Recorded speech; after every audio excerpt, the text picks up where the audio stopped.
Kesaksian Akhir Abad, karya W.S. Rendra. Ratap tangis menerpa pintu kalbuku, bau anyir darah mengganggu tidur malamku.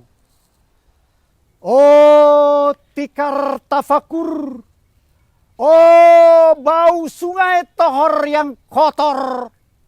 Bagaimana aku akan bisa membaca keadaan ini?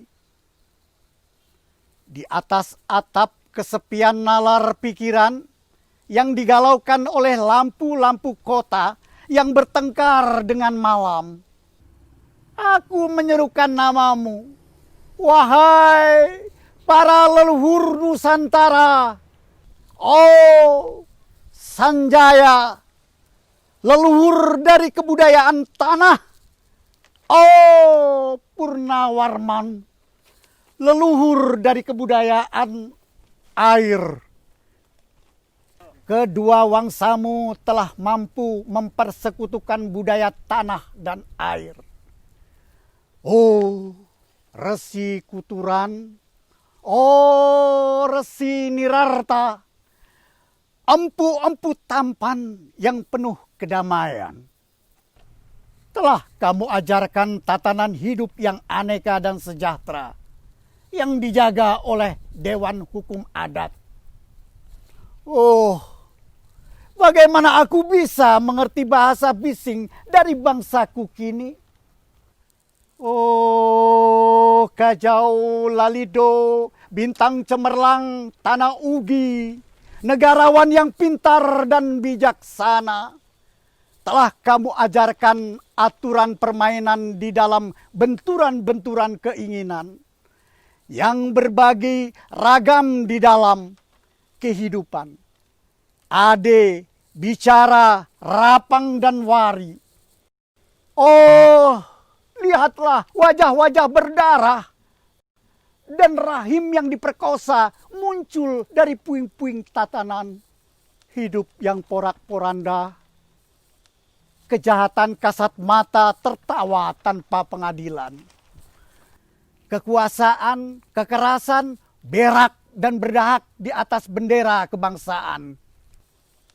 Oh, anak cucuku di zaman cybernetik, bagaimana akan kalian baca prasasti dari zaman kami?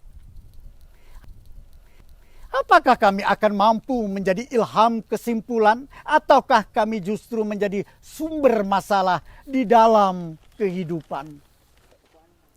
Dengan puisi ini, aku bersaksi bahwa rakyat Indonesia belum merdeka. Rakyat yang tanpa hak hukum bukanlah rakyat merdeka. Hak hukum yang tidak dilindungi oleh lembaga pengadilan yang mandiri adalah hukum yang ditulis di atas air. Bagaimana rakyat bisa merdeka bila birokrasi negara menjadi aparat pemerintah dan tidak menjadi aparat rakyat? Yang otonom mandiri sebagaimana layaknya di negara yang berdaulat rakyat. Bagaimana rakyat bisa merdeka bila hak pilih mereka dipasung tidak boleh memilih secara langsung camat mereka, bupati, wali kota, gubernur, dan jaksa tinggi mereka. Dan partai-partai politik menganggap rakyat hanya abdi partai yang dinamakan massa politik partai, kawula partai, atau hamba partai.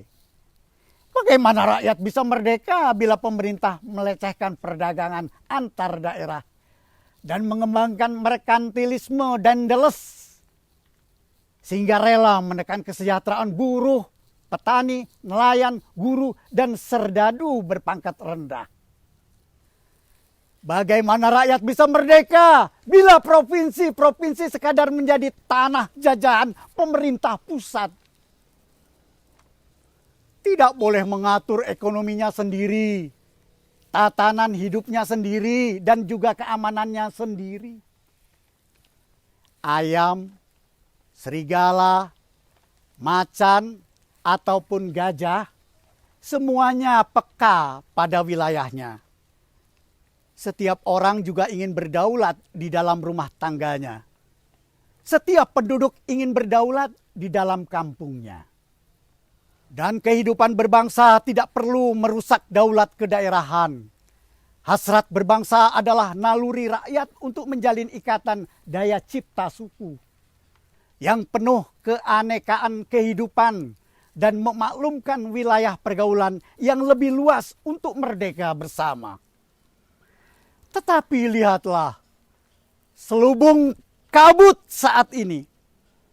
Penjajahan tatanan uang, penjajahan modal, penjajahan kekerasan senjata, dan penjajahan oleh partai-partai politik masih merajalela di dalam negara. Dengan puisi ini, aku bersaksi bahwa sampai saat puisi ini aku tanda tangani, para elit politik yang berkedudukan ataupun yang masih di jalan tidak pernah memperjuangkan sarana-sarana kemerdekaan rakyat. Mereka hanya rusuh dan gaduh memperjuangkan kedaulatan golongan dan partainya sendiri. Mereka hanya bergulat untuk posisi sendiri. Mereka tidak peduli dengan posisi rakyat. Tidak peduli pada posisi hukum, posisi polisi, ataupun posisi birokrasi. Dengan picik mereka akan mendaur ulang malapetaka bangsa dan negara yang telah terjadi. Oh, Indonesia.